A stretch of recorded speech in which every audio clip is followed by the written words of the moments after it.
Hello, hello, hello, everybody.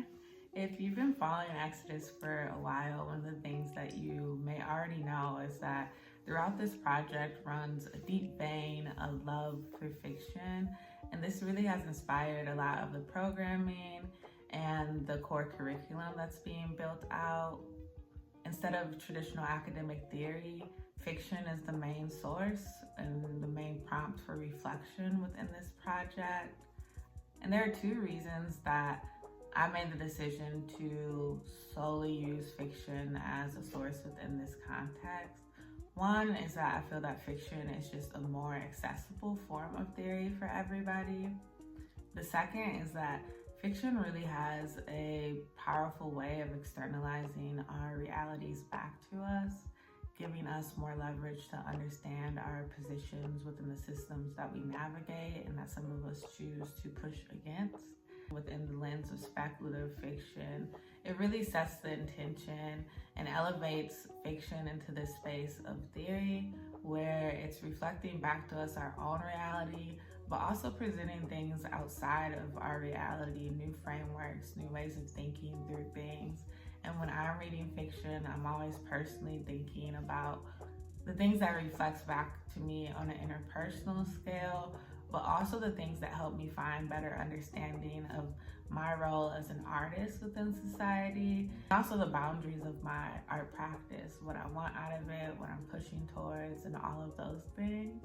So I thought it would be really fun to just share periodically some of the fiction that I'm reading and the work that has been inspiring me. At the start of this year, I made the intention that I wanted to start reading more works by Indigenous authors.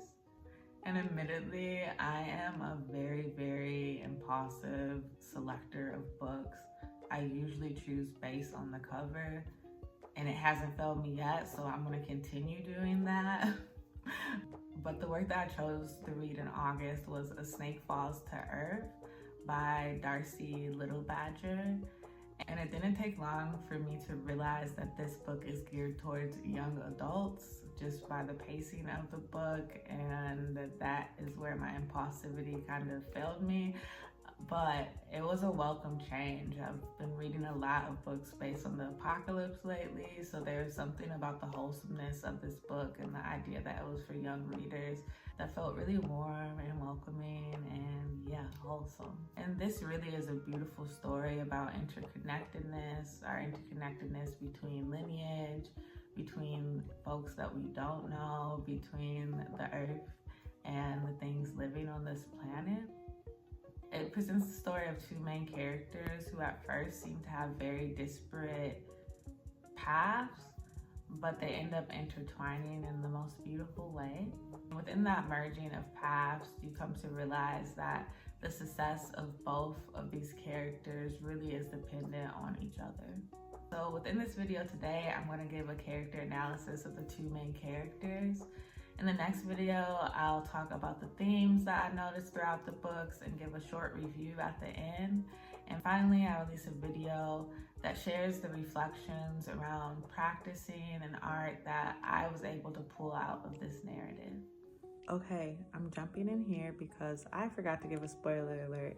If you are planning to read this book and you do not want to know about the themes, you do not want to know about the characters, I would suggest skipping all of these videos because I'm about to let it all out there.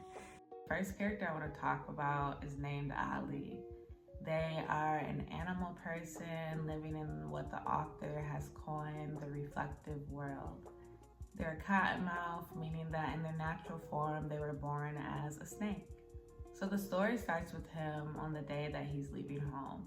He is the last of his siblings to make this journey and definitely proceeds with caution. And even within that caution, he makes an incredible mistake. He goes the wrong way down a path, which leads him deeper into a forest, away from the intended community that he was heading towards. This isn't something that he expected, and it challenges him to find community and make home within this place of unknown. I deeply relate to Ali. He is a cautious adventurer, very aware of the things that may bring danger, but also very understanding of the reality as it presents itself. He faces a couple of obstacles before finding the place that he decides to set root, and is very independent until he meets a small friend along the journey. For a while, it's just him and this friend, until he starts to get his footing, find friends, make community, and really start to build a family outside of his own biological family. One of the things that plagues him is a deep longing to understand and to know how his siblings and how his mother is doing. And everything is pretty much going copacetic until his closest friend, the first friend that he made, falls ill. And this activates something in Ali that pushes him into the space of being courageous and stopping at nothing until he finds a solution to save his friend. Nina is the second main character. She is a curious teenager who has a deep desire to take on the legacy of her grandmother as a storyteller within a digital age. She has begun the work of documenting stories from her lineage, and through that she learns more about her family's history, the connection to her family's land, and the magic that is interwoven between these stories. And she starts to question if this magic still exists within the real world. She starts to wonder if animal people still exist within the real world. And answering this question becomes vital to the things that are impending threats within the narrative to her family specifically. These threats include potentially losing the land that has been in her family for generations, and an impending hurricane that threatens the health of her grandmother.